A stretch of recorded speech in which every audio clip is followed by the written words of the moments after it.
সারা দেশ বিএনপির বিরুদ্ধে ফুঁসে উঠেছে এবং এইটা একটা অনিবার্য সংঘাতের দিকে অগ্রসর হইতেছে। আমি গত পরশু একটা ভিডিওতে দেখাইছিলাম যে টিনের সালে কাউয়া তারিক জিয়া বলে মিছিল, দেখেন আরেকবার।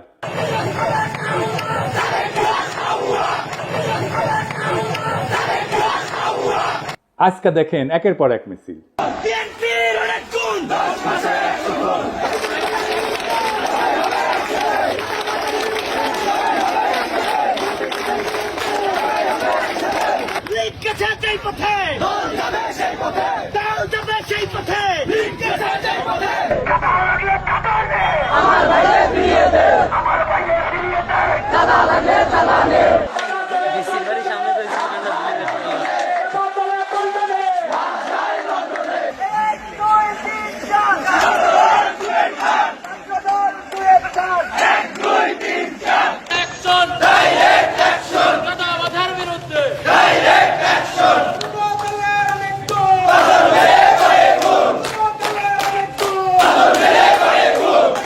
বিএনপির ব্যানার নামায় ফেলতেছে তরুণেরা, দেখেন।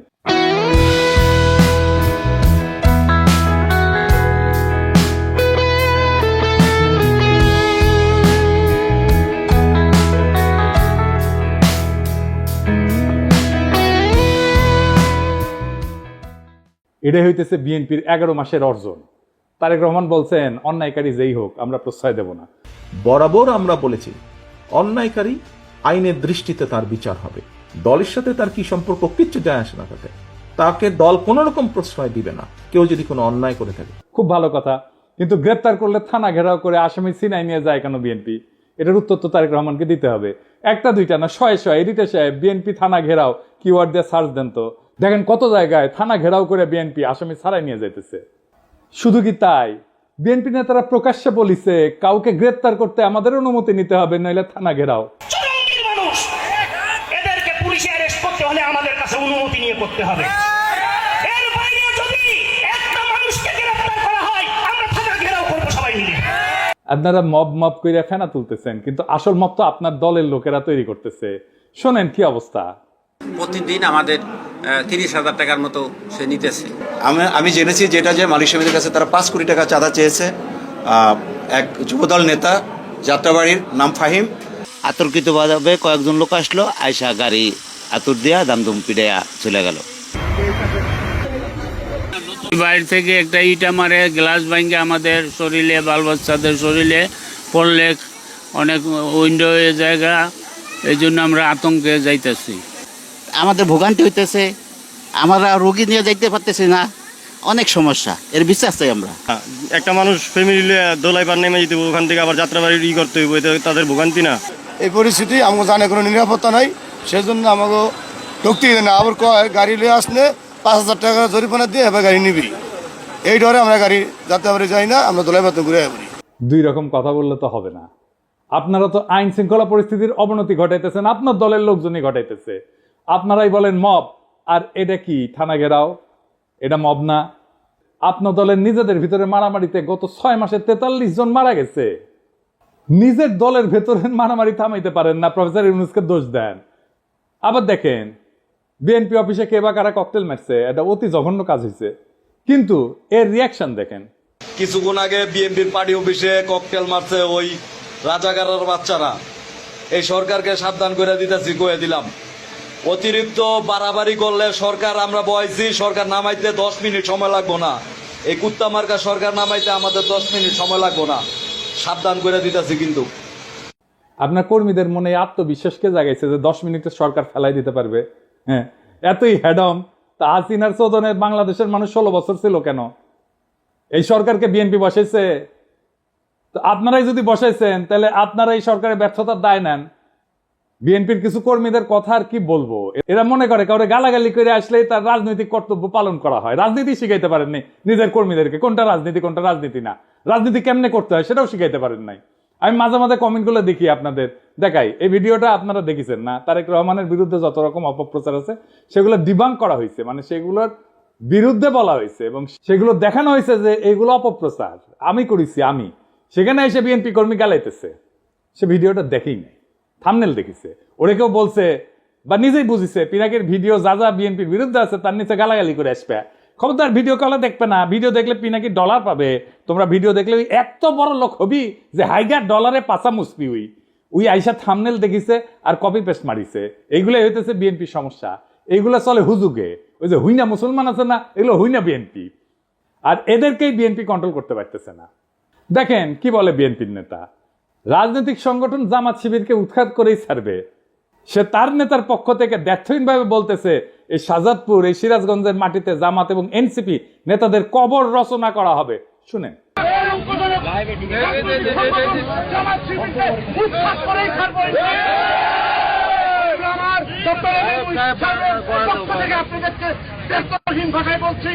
এই শাহজাদপুর, এই সিরাজগঞ্জ, বাংলার মাটিতে জামাত এবং এনসিপি নেতাদেরকে কবর রচনা করা হবে।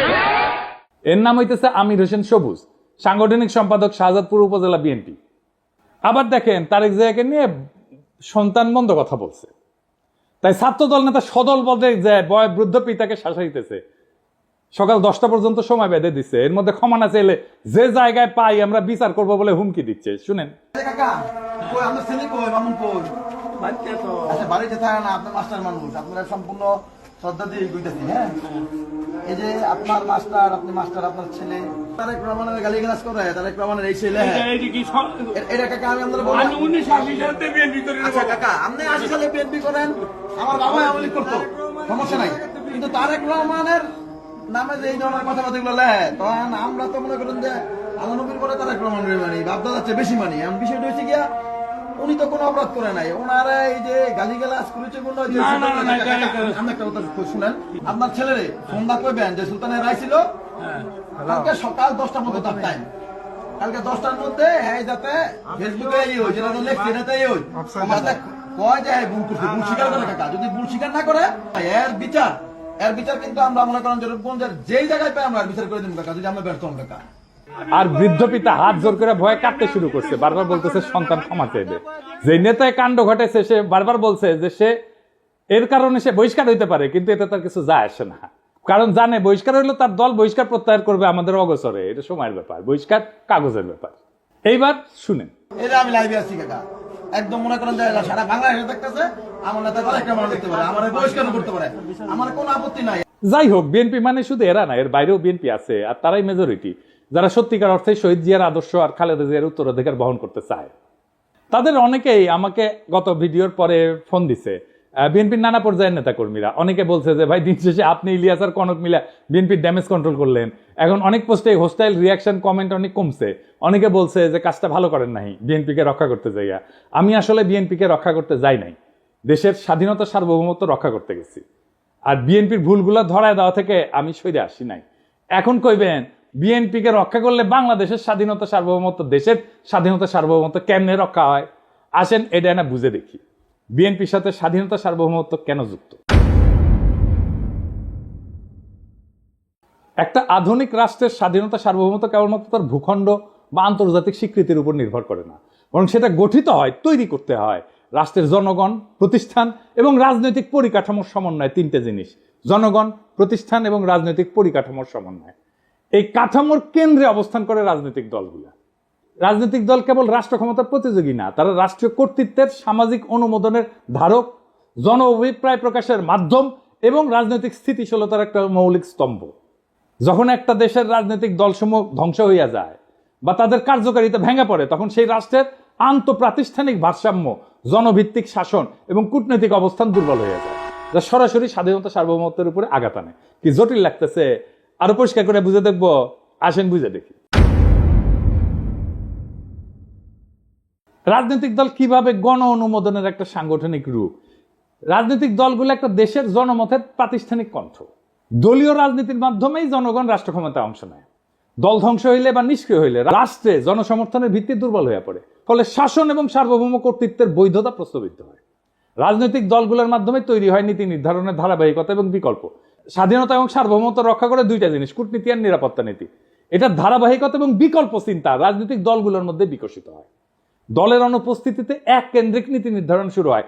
যেই নীতিতে পাবলিক সাপোর্ট নাই সেই নীতি দীর্ঘমেয়াদে টেকে না। এই এক কেন্দ্রিক নীতি নির্ধারণটা কেমন একটু দেখিয়ে আসেন। আমি একটা এক্সাম্পল দিয়ে বুঝি।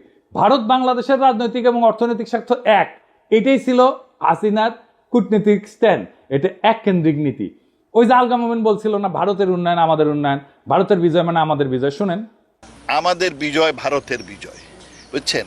আমাদের উন্নয়ন ভারতের উন্নয়ন, ভারতের উন্নয়ন আমাদের উন্নয়ন। এই কূটনীতিক স্ট্যান্ড তো টিকে নাই। এটা হইতেছে এককেন্দ্রিক নীতি নির্ধারণ।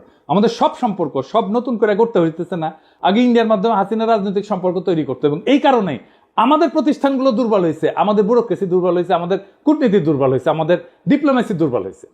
রাজনীতি প্রাতিষ্ঠানিক ভারসাম্য রক্ষায় কি ভূমিকা রাখে? সুস্থ রাজনৈতিক দলগুলা নির্বাহী, আইন প্রণয়ন এবং বিচার বিভাগের ভারসাম্য রক্ষায় সহায়ক হয়। দলগুলোর অনুপস্থিতিতে রাষ্ট্রযন্ত্রের অঙ্গগুলোর মধ্যে ক্ষমতার ভারসাম্য নষ্ট হয়। এর জন্যই কর্তৃত্ববাদী প্রবণতা তৈরি হয়, যেমন যেটা হয়েছিল হাসিনার আমলে, এবং এর ফলে বৈদেশিক হস্তক্ষেপের পথ উন্মুক্ত করে। আমি কয়েকটা প্র্যাকটিক্যাল উদাহরণ দিয়ে বুঝাই দিতেছি। ইরাক 2003 সালের পর থেকে বর্তমান পর্যন্ত ইরাকে কিন্তু একটা রাজনৈতিক দল ধ্বংস হয়ে গেছে। কোন পার্টি? সেটা বাথ পার্টি। এটা পতনের পর যে রাজনৈতিক শূন্যতা তৈরি হয়েছে, পশ্চিমা শক্তি নির্বাচন ব্যবস্থা চাপাই দিল, নিরাপত্তাহীনতা এবং জাতিগত বিভাজন রাষ্ট্রের ভিতরে সার্বভৌমত্ব কর্তৃত্বকে দুর্বল করে দিচ্ছে, আর রাষ্ট্র হিসেবে দাঁড়াইতে পারতেছে না ইরাক। জাস্ট বাথ পার্টি নাই জন্য, যত খারাপ পার্টি হোক।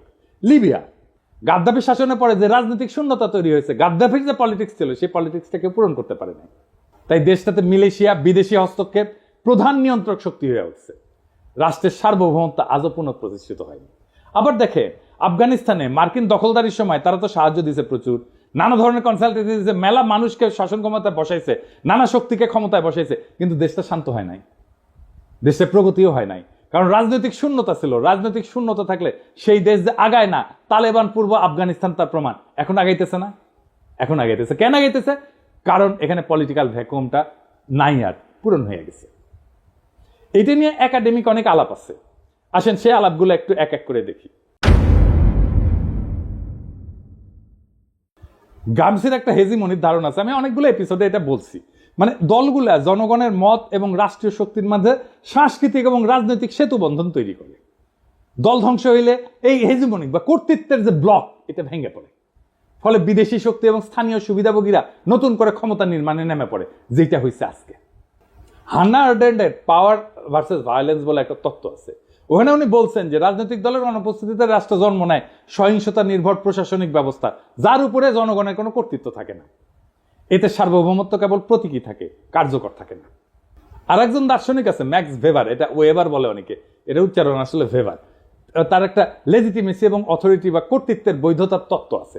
উনি বলছিলেন যে একটা রাষ্ট্র কেন চলতে পারে, কেন মানুষ শাসকের কথা মেনে চলে, সেটা বোঝার জন্য আমাদের দেখতে হবে কর্তৃত্বের বৈধতা কোথায় থেকে আসে। উনি বলছেন যে 3 ধরনের শাসন থেকে কর্তৃত্বের বৈধতা আসে। একটা হচ্ছে ন্যাশনাল লিগ্যাল অথরিটি, বৈধ বা আইন ভিত্তিক কর্তৃত্ব, মানে যখন শাসকেরা নিয়ম করে নির্বাচিত হয়, সংবিধান আইন প্রতিষ্ঠা করে, প্রণয়ন করে, প্রতিষ্ঠানের মাধ্যমে রাষ্ট্র চলে। এই রাজনৈতিক দলগুলো এই ধরনের কর্তৃত্বের মূল মাধ্যম, কারণ দল নিয়ে নিয়ম মেনে প্রতিযোগিতা করে ক্ষমতায় আসা যায়। 2 নম্বর হইতেছে ক্যারিসমেটিক অথরিটি বা ব্যক্তিগত আকর্ষণে চালিত শাসন। কেউ হয়তো অত্যন্ত জনপ্রিয়, আবেগী বক্তা বা যুদ্ধনেতা, তাকে মানুষ অনুসরণ করে, তিনি নিয়ম বা আইনের চেয়েও ব্যক্তিত্ব দিয়ে রাষ্ট্র চালান। যেমন হইতেছে হিটলার, মোদি, গাদ্দাফি, এমনকি হাসিনাও, মুজিবও, মানে সোহরাওয়ার্দীর বডিগার্ড। 3 নাম্বার ট্র্যাডিশনাল অথরিটি বা ঐতিহ্যগত কর্তৃত্ব, মানে আমাদের পূর্বপুরুষরা মানত, ওরাই সবসময় চালায়, আমিও মানি, এই ধরনের আর কি। এটা রাজতন্ত্রে চলে, জমিদারি সামন্তবাদী শাসনে চলে। তাই ম্যাক্স ভেবার বলছে যখন রাজনৈতিক দল থাকে তখন রেশনাল লিগ্যাল কাঠামোতে চলে, নিয়ম আইনের প্রক্রিয়া। কিন্তু দল ভেঙে গেলে সেই জায়গাটা ব্যক্তির মোহ বা ক্যারিশমা অথবা ঐতিহ্যের দাবিদারি, যে ট্র্যাডিশনাল পাওয়ার, এটা নিয়ে নেয়। এতে শাসন অস্থিতিশীল হয়ে পড়ে, কারণ ব্যক্তি যদি মরে যায় বা জনপ্রিয়তা হারায় তখন শাসনের ভিত্তিও ভেঙে পড়ে। শাতাল মুফ ওনার নাম, আসলে এটা ওনার একটা তত্ত্ব আছে অ্যাগনস্টিক ডেমোক্রেসি। উনি আমার খুব প্রিয় চিন্তক। ওনার নাম আমাদের দেশে কত পরিচিত না, আসেন আগে দেখি উনি কে। শাতাল মুফ একজন প্রভাবশালী বেলজিয়ান রাজনৈতিক তাত্ত্বিক, যিনি মূলত গণতন্ত্র, রাজনৈতিক দ্বন্দ্ব এবং হেজিমনি, মানে যেটা গ্রামসির তত্ত্ব, আগে প্রথমে বলছি কর্তৃত্ব, রাজনৈতিক কর্তৃত্ব, এই বিষয়ক চিন্তার জন্য খ্যাত। তিনি আধুনিক র্যাডিক্যাল গণতন্ত্রের অন্যতম প্রবক্তা। তার কাজের মূল বিষয়বস্তুর একটা হইতেছে অ্যাগনস্টিক প্লুরালিজম বা বিরুদ্ধতাপূর্ণ বহুত্ববাদ। তো শাতাল মুফ মনে করে যে গণতন্ত্র মানে মতভেদের অবসান না, কিন্তু বরং গঠনমূলক দ্বন্দ্বের স্বীকৃতি। দেখেন বিএনপির মধ্যে মনে করে যে আমি যদি সমালোচনা করি আমি শত্রু, মানে তার সমালোচনা করাই যাবে না, সমালোচনা করলেই শত্রু, এবং ওইটা না করলে ঐক্য নাই। এই গণতন্ত্রই বোঝে না, ডেমোক্রেসির আধুনিক ধারণাগুলো এদের মাথার মধ্যে নাই একেবারে। রাজনীতি মানে ঐক্য না, বিরোধ রাজনীতি। আমরা একে অপরকে শত্রু হিসেবে না দেখে বিরোধী বা অ্যাডভার্সারি হিসেবে মানলে গণতন্ত্র টিকে থাকে। ওনার একটা ধারণা আছে লেফট পপুলিজম বলে, তিনি যুক্তি দেন যে ডানপন্থী পপুলিজমের মোকাবেলায় বাম ঘেঁষা পপুলিজমের দরকার আছে, যেখানে জনগণের আবেগ, পরিচয় এবং প্রতিবাদ সংগঠিত হবে প্রগতিশীল রাজনৈতিক লক্ষ্য নিয়ে।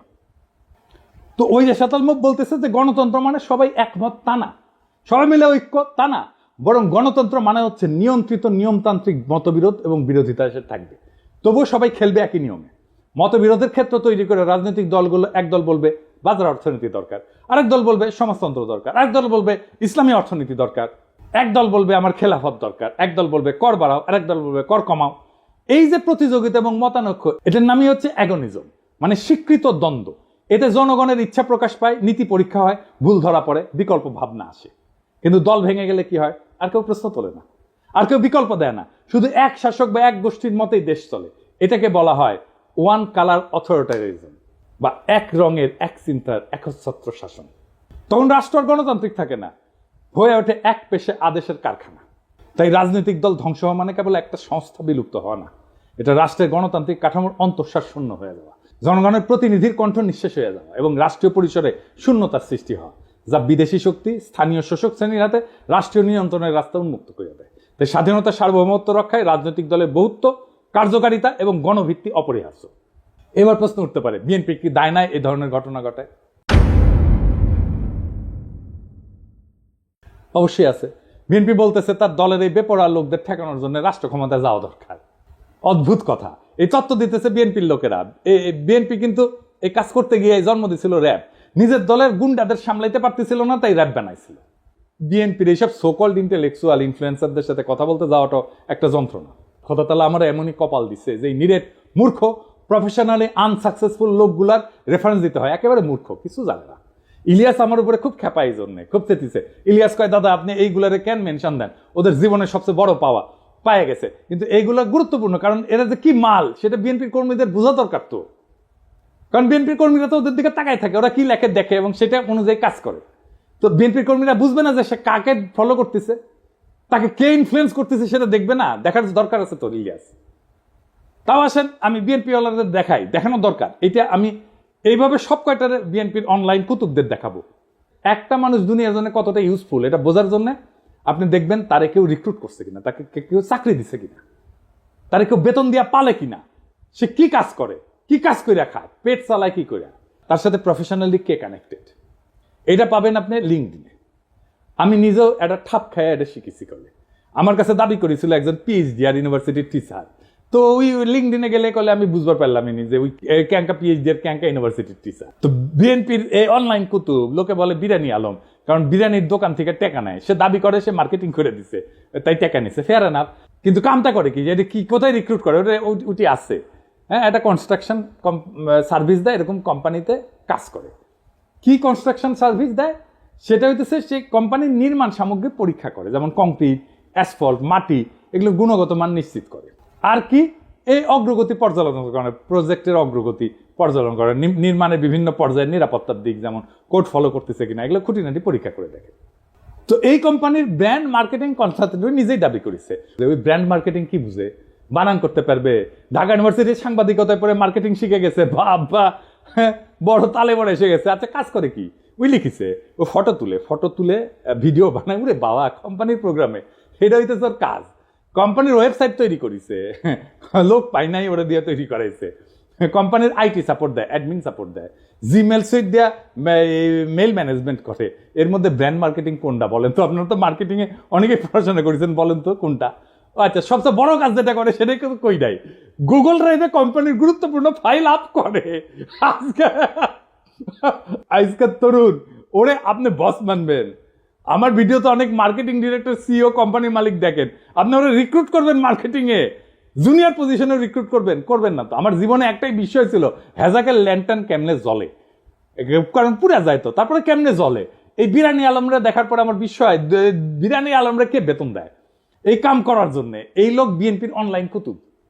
Online influencer. এর বিএনপি কর্মীরা দেখে, তারপর যা বলে উগড়ায় দেয় নানা জায়গায়। তো এই বিএনপি গাড্ডায় পড়বে না, তো পাশে বাড়ি মোকলেস পড়বে। বিএনপি মনে করেছে যে সবকিছু আগের মতো থাকবে, শুধু যায় রাষ্ট্র ক্ষমতায় বসবে তারা ধপাস করিয়া, ক্ষমতায় বসে রাষ্ট্রযন্ত্র দিয়ে গুন্ডামি থামাবে, আর সবকিছু ঠিক থাকবে, পুরা ফ্যাসিস্ট কাঠামো ঠিক থাকবে, শুধু ক্ষমতায় থাকা লোকগুলা বদলাবে। তাইলে তো তাকে আওয়ামী লীগ হয়ে দেশ চালাইতে হবে। পুরা রাষ্ট্র কেমনে চলবে এটা তো হাসিনার ইন্ডিয়া বসে ঠিক করেছে, সেভাবে বানাইছে সবকিছু। সেটা ঠিক রেখা বিএনপি তার মতো দেশ চালাইতে পারবে না? পারবে না। বিএনপিকে এই রাষ্ট্রকে র্যাডিক্যালি বদলানোর চিন্তা করতে হবে। এই বিএনপির 31 দফা অতি দুর্বল রাজনৈতিক কর্মসূচি। আমি শুধু কয়েকটা দেখাইছি, পুরাটা ইচ্ছা করে মায়া করে দেখাই নাই। উচ্চ কক্ষ নিয়ে দেখাইছি না? এত দুর্বল, আপনাদের চিন্তাই ঠিক নাই। আপনাদের রাষ্ট্র নিয়ে সিরিয়াস কোনো চিন্তা নাই। আপনারা ক্রিটিসিজম ইন্টেলেকচুয়ালি ডিফেন্ড করতে পারেন না। গালাগালিতে নামায় দেন কর্মীদেরকে। আমি বলতেছি পারবেন না এইভাবে। এইভাবে পারলে হাসিনাই ক্ষমতায় থাকতো। হাসিনার একটা বিশাল ইন্টেলেকচুয়াল বাহিনী ছিল, ইন্ডিয়ান ইন্টেলিজেন্সিয়ার ফুল সাপোর্ট ছিল। আপনার কিছু নাই, বাস্তবিকই কিছু নাই। দেখাই দিলাম হাতে নাতে। আপনাদের রাষ্ট্রচিন্তকদের আমার সাথে ডিবেটে বসায় দিয়েন, 5 মিনিটে রণে ভঙ্গে দিবে, টিকতেই পারবে না কোনো আলোচনায়। এটা অহংকার না, এটা রিয়েলিটি। মাইনা নেন এই রিয়েলিটি। শেখ মুজিব কইছিল না শরদ্দীর বদিগার, রিয়েলিটি মেনে নাও ভুট্টোরে। আপনাদের রিয়েলিটি মেনে নিতে হবে। তাহলে বিএনপির কি করা দরকার? আমি বিএনপি করলে আমার বিপুল কর্মী বাহিনীর কর্মসংস্থানের জন্য কাজ করতাম। আমি প্রফেসর ইউনূসের সাথে বসে বলতাম, স্যার আমার 1 কোটি কর্মী আছে, এদের কাজ দিতে হবে, বুদ্ধি দেন, সাহায্য করেন। এদের লিস্ট করতাম, অর্গানাইজ করতাম, ট্রেন করতাম, ফান্ড জোগাড় করে দিতাম। তারপর এসএমই স্মল মিডিয়াম এন্টারপ্রাইজে কাজে লাগাই দিতাম। এরা চান্দাবাজি করে, কারণ কাজ নাই। কাজে ঢুকাই দিতেন, সবকিছু বন্ধ হয়ে যেত, দেশেরও উপকার হইতো। আমি মনে করি এমনকি তারেক রহমানের একটা ফুল টাইম জব থাকা উচিত, উপার্জনের উপায় থাকা উচিত। ব্যবসা না চাকরি। চাকরির অভিজ্ঞতা ছাড়া আপনি পৃথিবীতে আপনার ইউজফুলনেস প্রতিষ্ঠা করতে পারবেন না। উনি যখন রাষ্ট্র ক্ষমতায় যাবেন তখন সেটা বাদ দিবেন। মানুষ যদি দেখে উনি কিছু করেন না, তাহলে রাজনীতি করেন, তাহলে মনে হবে যে আমিও রাজনীতি করব, কিছুই করব না। এবং মানুষ কি মনে করে আসলে আপনাদেরকে, পলিটিশিয়ানদেরকে মনে করে আপনারা চান্দা দিয়ে চলেন। এটা আমার কথা না, একদম জনগণের কথা। আমি দেখাই দিতেছি, শুনেন, দেখেন কি বলে। একটা কাম করে খায় চাঁদা উড়ে খায়, ছোট নেতা চাঁদা উড়ায়, বড় নেতা মালিক হয়ে যায়। সব নেতা চলে 7,000 টাকা দিয়া। কোন নেতা কাম করে কইতে পারবে যে আমি কাম করি না ভাই? সব নেতারা খায় 7,000 টাকা। 7,000 টাকা খাইয়া সব নেতার সংসার চলে। আর বাচ্চা কাছে পড়ালেখা করে 7,000 টাকা দিয়া। ওরা সংসারে যে মার্কেট করে, টাকা পয়সা দিয়ে মার্কেট করে, যে পানিটা কিনে খায় 7,000 টাকা দিয়া। 7,000 টাকা ছাড়া সংসার চলে না। ওরা চিকিৎসা করতে চায় বাইরে বিদেশে চিকিৎসা করতে চায় 7,000 টাকা দিয়া। আপনি খোঁজ নিয়ে দেখেন, যত বড় নেতা হোক এই 7,000 টাকা খাইয়া নেতামি করে। প্রত্যেকটা নেতা 7,000 টাকা খায়, প্রত্যেকটা কর্মী 7,000 টাকা খায়। কোন দলে সাদাবাজ থাকবো না বাংলাদেশে। 7,000 টাকা খাইয়া এরা রাজনীতি করে। এখন চাঁদা বন্ধ হইলে রাজনীতি কেউ করবে না। চাঁদা বন্ধ হয়ে গেলে রাজনীতি কেউ করবে না। যে ধান্দা নাই, না রাজনীতি করবো কেন? কাম করে খাই। চাঁদাবাজি আছে জড়িত, আপনি খোঁজ নিয়ে দেখেন ভালো মতন। দেখেছেন, রেসপেক্ট করে না তো পলিটিশিয়ানদেরকে। কেন করে না? কারণ আপনাদের মনে করে আপনারা চান্দা দিয়ে চলেন। বিএনপি এখন একটা সন্ধিক্ষণে দাঁড়ায় আছে। সামনে 2টা পথ, একটা আত্মধ্বংসের আর একটা নবজন্মের। আপনি যদি রাজনৈতিক দল হিসেবে জনগণের কাছে ফিরে আসতে চান, তাহলে এই মুহূর্তে আত্মসমালোচনা, কাঠামোগত সংস্কার এবং র্যাডিক্যাল চিন্তার সাহস দেখাইতে হবে। বিএনপি যদি ভাবে তার পুরনো কাছে ফিরে গিয়ে ক্ষমতা ফিরে আসবে, তার দিবা স্বপ্নের বেশি কিছু না। এদেশের জনগণ নতুন কিছু চায়, নতুন রাজনৈতিক কল্পনা, নতুন নৈতিক নেতৃত্ব, নতুন র্যাডিক্যাল চিন্তা। যারাই নতুন চিন্তাকে ধারণ করবে তারাই ভবিষ্যতের নেতৃত্ব দেবে। একজন প্রকৃত রাজনৈতিক নেতা শুধু বক্তৃতা দেন না, কর্মীদের কাজ দেন। শুধু ভীষণ দেন না, সেই ভীষণ বাস্তবায়নের গাইডলাইনও দেন। যদি আপনার দলের কর্মীরা আজকে হুজুগে চান্দাবাজে পরিণত হয়ে থাকে, তাহলে তার দায় নেতৃত্বকেই নিতে হবে। তারেক রহমানের উচিত এখনই জব হোল্ডারদের মতো আচরণ শুরু করা। তাকে একজন ওয়ার্কিং স্টেটসম্যান হতে হবে, শুধু প্রবাসী ভবিষ্যৎ প্রধানমন্ত্রী না। বিএনপির সামনে এখন 3টা বড় কাজ: নিজের কর্মী বাহিনীকে প্রশিক্ষণ দিয়ে উৎপাদনমুখী কাজে লাগানো, র্যাডিক্যাল স্টেট রিফর্ম পরিকল্পনা নিয়ে জনগণের সামনে হাজির হওয়া, আর 3 নাম্বার দলে থাকা ডিজিএফআই চাঁদা খাওয়া, রয়ের টাকা খাওয়া, নব্য দালাল, বেকার, অনলাইন কুতুবদের চিন্তাহীন দৌরাত্ম থামানো। এই রাজনৈতিক বিশৃঙ্খলা, ছিন্নমূল নেতৃত্ব আর চিন্তাহীন কর্মী নিয়ে রাজনীতির পরিণতি একটাই, নতুন করে একনায়কতন্ত্র আর গভীর বৈদেশিক হস্তক্ষেপ। বর্ষা বিপ্লবের চেতনাকে গণতান্ত্রিক কাঠামো থেকে তাড়াই দেয় এক ব্যক্তির ভাবমূর্তি কেন্দ্রিক প্রজেক্টে পরিণত করা। আপনারা যদি সত্যি শহীদ জিয়ার উত্তরাধিকার হন, তাহলে শহীদ জিয়ার মতো করে রাষ্ট্র গঠনের স্বপ্ন দেখেন, মাটি কামড়ায় জনতার ভরসা অর্জনের রাজনীতি করেন। না হলে ইতিহাসের ডাস্টবিনে আপনাদের জায়গা হবে।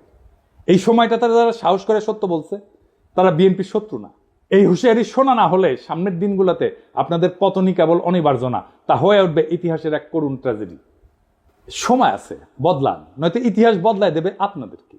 ইনকিলাব জিন্দাবাদ, গণতন্ত্র জিন্দাবাদ, রাষ্ট্র রূপান্তরের রাজনীতি জিন্দাবাদ।